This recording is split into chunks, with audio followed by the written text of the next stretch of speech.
Over my 7 years working for one of the country's biggest wealth management firms, I fielded thousands of different phone calls from 401k participants who were either changing jobs or retiring. And before calling my team, practically nobody was aware of this particular plan rule that applies to 401ks after you leave your job.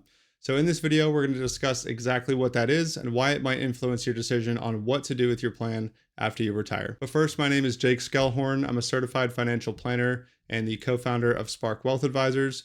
Both this channel and my firm are dedicated to giving you more confidence and clarity with your money. So this big surprise that I'm referring to is regarding your distribution options with a 401k, 403b, or thrift savings plan after you separate from your job. So before we go into the details of it, a quick overview of what those options are. So after you leave that employer, you can typically leave the money in the plan, you can cash it out as a taxable withdrawal, or you can roll it over to another retirement plan, whether that is another employer-sponsored plan or an IRA or Roth IRA. We're not going to go into too much detail in this video on the pros and cons to each of those options, but if you'd like, you can download a free guide that I created that goes into all the nuances of the different options, including more advanced strategies like net unrealized appreciation if you have company stock in your plan, and the rule of 55, things like that. So there's a link below this video if you'd like to check that out for more details on that. So the vast majority of recent retirees that would contact me that didn't really have a plan in place for their retirement initially just wanted to leave their 401k in the plan, which again is an option. It's not a bad option if you have low cost investment options and there's really no fees to pay your former employer to keep it in the plan. But almost always they were caught off guard and shocked when I would tell them that they aren't allowed to take partial withdrawals from their 401k after they separate from the employer. And yes, you heard that correctly. If you have $1 million in your 401k, for example, and you simply want to take a partial withdrawal for $5,000 to start paying for your retirement expenses, your employer does not have to allow that.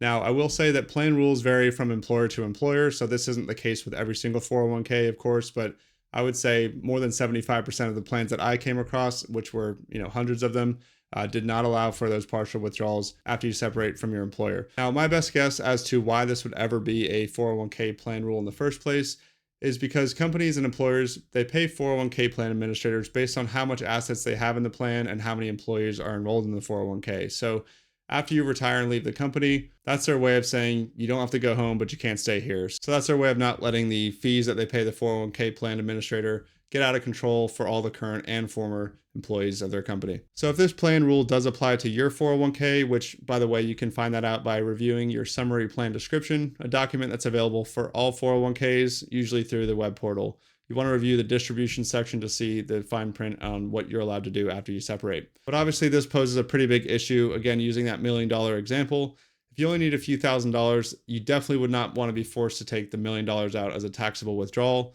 That would be a tax nightmare. So the easy and common solution to this is rolling your 401k over into an IRA, which is an individual retirement account. One of the major benefits that I discuss in my guide is that IRAs offer much more withdrawal flexibility for retirees compared to their former employer's retirement plan. Since an IRA isn't associated with your former employer, their distribution rules don't apply, so you can take money out from an IRA whenever you want at any frequency or any amount. Just keep in mind there's still taxes owed, but on that note, IRAs do have more flexibility for tax withholding as well. 401ks require that you withhold at least 20% of the gross amount, whereas IRAs you can withhold as little as 0% if you prefer to pay the taxes another way, or you can withhold 10% or more.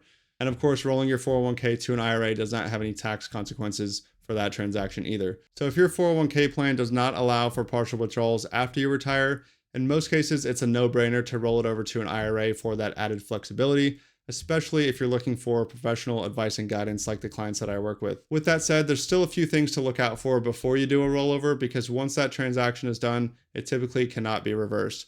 In fact, I made a completely separate video going over a pre-rollover checklist with a few of these items. If you want to check out that video, here it is now. Besides that, thanks for joining and we will see you there.